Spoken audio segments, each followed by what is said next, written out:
This is the Yocal Idaho Midweek Report, where we give you a quick overview of the news in Idaho for the last week. In particular, this week we'll be looking at all the fires that have been started across Idaho, because there's been a lot of those. We'll be looking at the Kuna Rodeo's gun policy and how that's stirring some feathers there. And then lastly, for our top 4 stories, we'll be looking at the Hayden Library and how it's struggling with its Sunday closure policy. That and much more as we go through the report here.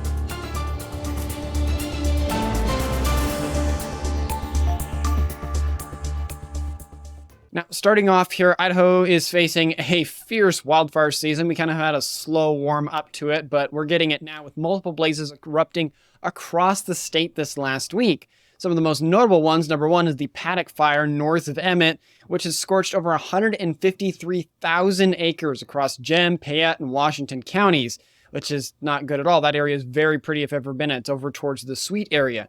Firefighters have been working tirelessly through the night, securing containment lines and protecting homes up in that area.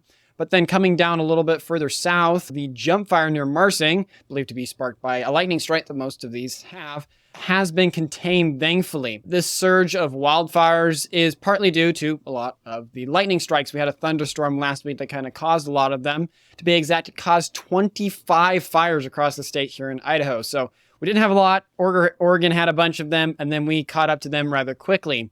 In response to that fire activity, which has been above average for this year, there have been international reinforcements actually brought in. About 70 firefighters from Australia and New Zealand are training in Boise to assist the Northwest firefighters. They're learning about the local terrain, navigation, and specific firefighting tools so they can communicate better with everyone else. Moving forward, as blazes continue across the state, some of them easier or harder to put out, residents who are affected are urged to stay alert if they're in an area that's near these fires and to follow evacuation orders when issued so that it's less of an issue for the firefighters if they find you in the middle of one. And because of this increased fire activity, there has been quite a surge of traffic up there at the McCall airport as these rage across the state. It's seen itself as the center of firefighting efforts. The airport is struggling a little bit to manage the surge in traffic from all the retardant dropping planes, Chinook helicopters, and smoke jumpers. In particular, the U.S. Forest Service and the McCall Airport have implemented a temporary FAA air traffic control tower. Normally, McCall's airspace is not controlled, which if aviation stuff, if it's not controlled airspace, doesn't need a tower. But this measure comes as to try to improve safety for the airport as there's the increased amount of flights coming in because of firefighting operations. The airport is also urging private pilots to avoid the area unless absolutely necessary so they can focus on that. And there is also a flight restriction in place over the West Mountain. So wrapping this all up together with all the multiple fires and stuff, it's keeping the McCall Airport fairly busy, including the Hells Canyon fire and the Moratorium fire that are happening. But the airport is trying to adapt accordingly with the added control tower as the fires continue to blaze here in Idaho. But getting out of fire stuff and coming back down to the valley and something that also has been a little bit of a heated topic, the Kuna Rodeo's gun policy has stirred some feathers there over its restriction. Because it's a private property, the rodeo is not subject to Idaho's firearm preemption law, which typically allows guns at public events. As for the reasons, the owners, Lena and Coda Chica, have cited high insurance costs for allowing firearms. They expressed their frustration with the situation, emphasizing that they do support Second Amendment rights and that they themselves love guns just as much as the next Idahoan. Other gun right advocates, including the Idaho Second Amendment Alliance, if you haven't heard of them, have been pushing for legislation to change this to protect owners at such events and not to penalize events for allowing guns in and make the insurance costs more affordable. But moving forward with this, it is a perfect example of where current Idaho law says, yes, that at public places you do have to allow guns, but at private places it makes it prohibitively hard for private people because of the insurance stuff. So hopefully moving forward, legislation will be brought forward to take care of that and fix that issue so that public events, if they want to, can allow people to exercise their First Amendment right. Speaking of city councils and politics and things, the Hayden Library is facing some heated opposition over a recent public hearing it proposed on Sunday closures.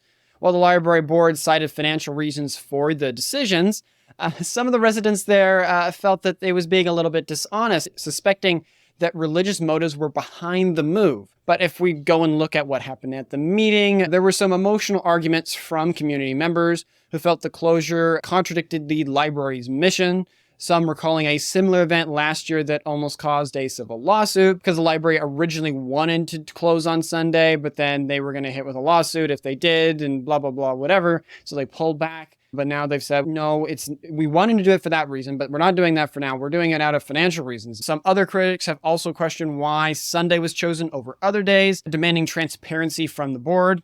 However, that's the negative side of it. On the more positive side, the library has also had supporters who praised the board's, quote, wisdom and restraint, end quote. Young patrons also, though, expressed some concern about losing safe spaces. I'll leave that up to your own interpretation there. Moving forward, the contentious hearing highlighted the fundamental divide in the community over libraries and their Sunday closure and the funding elements that were going into this. With that said, the board is set to potentially adopt the 2025 budget that they're talking about, including the Sunday closure, on August 22nd. So if you want your voice to be heard or you agree with it and you want to support them, August 22nd over there in Hayden is the day you want to look out for. Which, if you like the 4 main stories we went through so far, do us a favor and hit the like button on YouTube, Rumble, or Twitter. That helps us reach more folks who love Idaho just like you.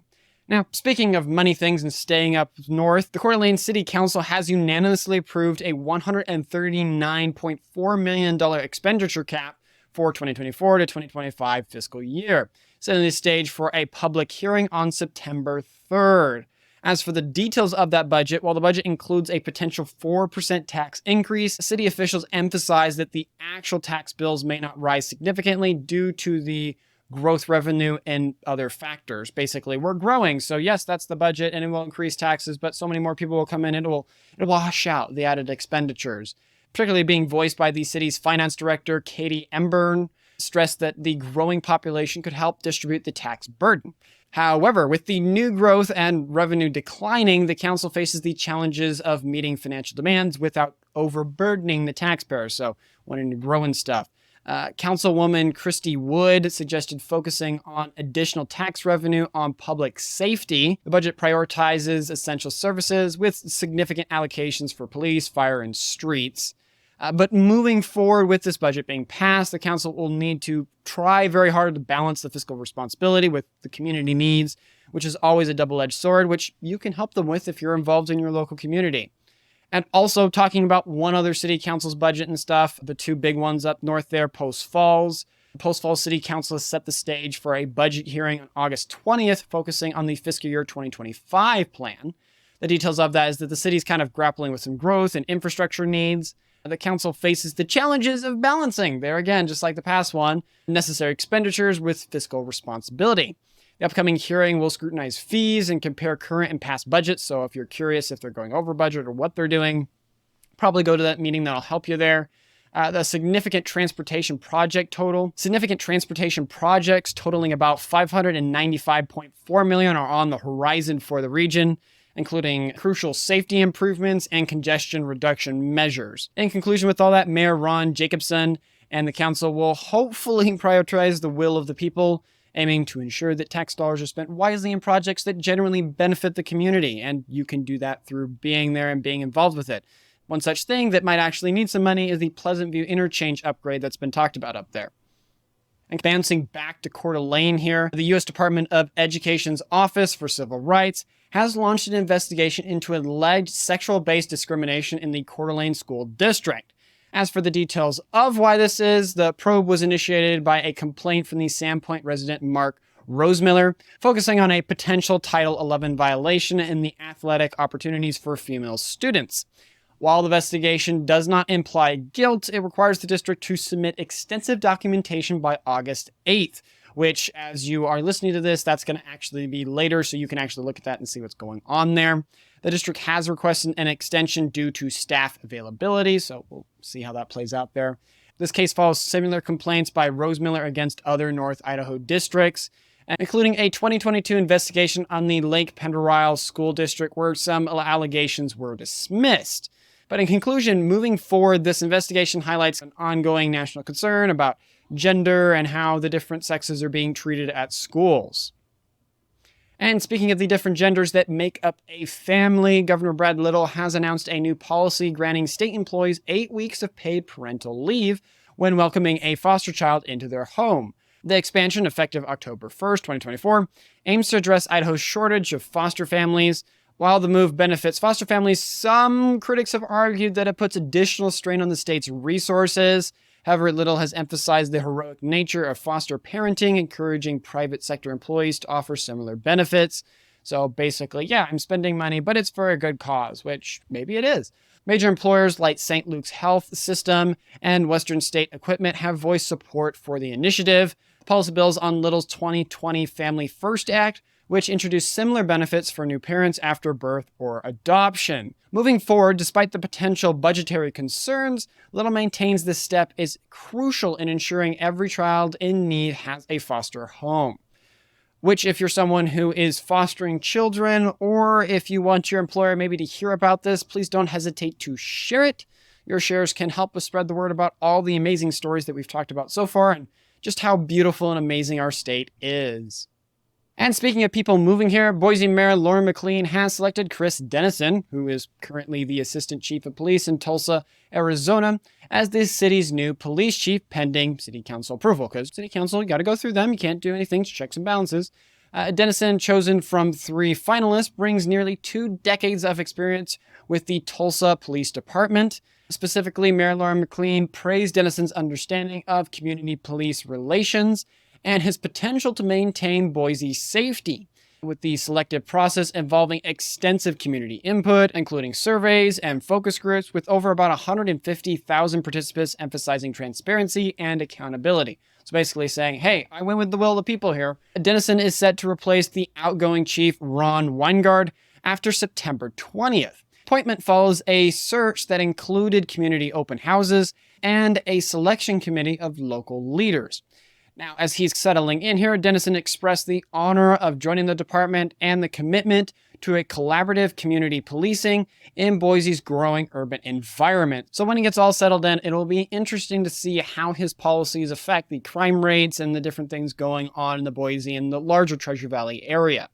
Speaking of things going on in the Treasure Valley area, the Nampa School District has resolved its bus depot dilemma by selecting an industrial site on Amity Avenue. This decision follows community protests against the initial plan to use a suburban location. I could see that. People in Nampa really don't like their more suburban and rural areas being taken away. The specific details on it is that the school board approved a lease agreement for the property, which offers ample parking for buses and staff vehicles included. The existing structure will be retrofitted as an operations center. Board Vice Chairman Jeff Kirkman praised the site's accessibility and industrial setting. At about $16,000 per month, the rent is below the market rate, so they're actually getting a bit of a steal there, with improvements costing an estimated $190,400. This move is part of the district's transition to a new bus contractor for Student, which is expected to save them about $1.1 million compared to the previous contractor. Hopefully the quality is just as good, because sometimes you save money and quality isn't as great. So moving forward, the new depot should be operational here soon, just in time for the new school year starting on August 19th. And staying here in the valley, and something that you parents will probably be enjoying as the kids are off to school, Eagle is home to a unique tea company, Cascadia Teamaker, founded by horticulturist Mesquite Servinia, drawing on her agricultural expertise and passion for tea. Servinia creates a distinct blend using locally grown ingredients, but her background includes 2 degrees in horticulturally and agriculture, as well as experience in crop management and pest. Cascadia Tea Makers offers a variety of flavors, and this one kind of interests me a little bit here because I love my tea, including Fir Forest Chai and Oolong Evening, reflecting Servinia's commitment to quality and creativity. The company's teas are available online and at select local retailers, including Franz Witt Garden Center in Nampa over there if you're interested. Servinia's journey in tea making has taken her quite far, and her approach to crafting high-quality, locally inspired teas should help her make some really successful blends there in Eagle and for the surrounding area. And then keeping on the theme of tasty things to enjoy, and this is something you can actually have with your tea there, McCall's Gluten Gem, sorry, I couldn't help it with the title. Paikka Bakery has become a local treasure since its opening in July of 2023. Owner and chef Jessica Tobe created this sourdough haven with the community in mind. open Wednesdays and Saturdays. Paikka offers artisanal breads, pastries, and a limited breakfast and lunch menu, all made with organic, locally sourced ingredients. Tobe, a culinary school graduate, honed her sourdough skills during the pandemic before bringing her expertise to McCall. Beyond baking, Paikka hosts various events, from 5-course dinners to casual pizza nights. With its spacious interior and expansive patio, Paikka has quickly become a gathering place for locals and tourists, embodying Toba's vision of bringing people together over shared meals and great bread, which, how could you go wrong? If you have great bread and you got great food, hard to go wrong. Which, if you want to know more about the different bakeries or just different stores that are opening up here in Idaho, we try to cover that as best I can. There's a lot of them sometimes. But please make sure to subscribe or follow so you don't miss that future content or any of the rest of the content we're going to be talking about. Moving down into eastern Idaho here, the Idaho Department of Fish and Game is set to stock nearly 16,000 catchable-sized rainbow trout in the upper Snake River region this August. It aims to enhance fishing opportunities across various locations in eastern Idaho. So for all you fishermen or people over here in the western part of the state that want to go visit, wink, wink, these 10 to 12 inches trouts will be distributed throughout the region's lakes, ponds, and rivers, providing anglers with prime fishing spots, hopefully that you can enjoy and catch them. Just make sure you're using the right bait there. While the stocking schedule is tentative and subject to weather and staffing conditions, Fish and Game officials recommend early morning or late evening fishing to beat the excessive heat we've had lately. They also suggest seeking higher elevation spots where the fish may be a little bit more active since it's a little cooler there. Anglers are also encouraged to consult with the fish planner for detailed maps and locations of this stuff. This stocking effort kind of underscores why Idaho is so committed and has a reputation of being a top fishing destination, because we take care of our lakes and we take care of our fishing because we like to go fishing, second only to hunting. And staying over in eastern Idaho, the Idaho National Laboratory, or INEL, if you've not been here long enough, you'll hear that name plenty here in Idaho, is busy with 2 nuclear innovation projects. The first, Bitterroot, is a new supercomputer that's been installed there at the lab. Its goal is to enhance performance and computing capabilities for the nuclear energy research that they're doing there. With about 43,008 processing cores, Bitterroot aims to accelerate modeling and simulations for advanced reactor design. Instead of doing it there and it goes boom in real life, it goes boom in the simulation.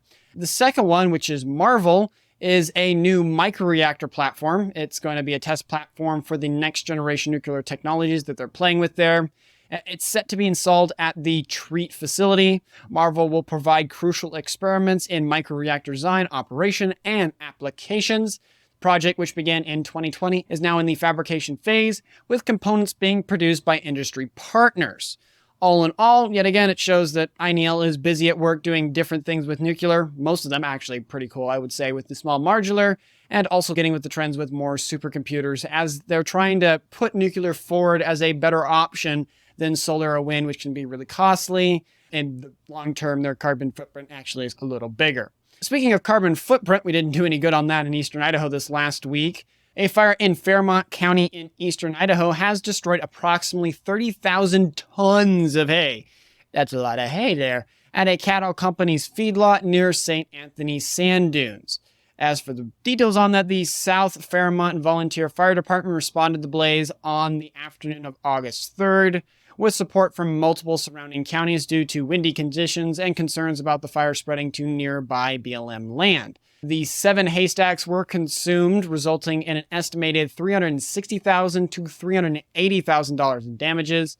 Firefighters worked overnight to monitor the situation and prevent further spreading. Thankfully, no injuries to people or animals were reported, so it's just the property damage there. Moving forward, the cause of the fire still remains unknown what exactly caused it. Fire Chief David Fussett expressed gratitude to the neighboring fire departments for their assistance in containing the massive blaze, which this one, it sounds like more of a regional thing, and it is. But if you want to click on the article down below, it's a super, super interesting one. Just the video is really unique to see there. And speaking of the great outdoors and environmental concerns, the Kootenai tribe and other environmental advocates are intensifying pressure on the Canadian government. I know we do Idaho and American stuff, but there's a bit up there that's a little further, to hold British Columbia's Teck Coal Limited accountable for alleged river pollutions. Environmental and Climate Change Canada recently filed 5 charges against Teck for violating the Fisheries Act. focusing on harmful deposits in the Dry Creek and Fording River. The Kootenai tribe has condemned Canadian officials for allowing industry mining to damage indigenous territories, with high psyllium levels linked to Teck's operations, threatening fish populations in the Kootenai River system. Despite Teck's recent $60 million fine for similar violations, critics argue more action is needed.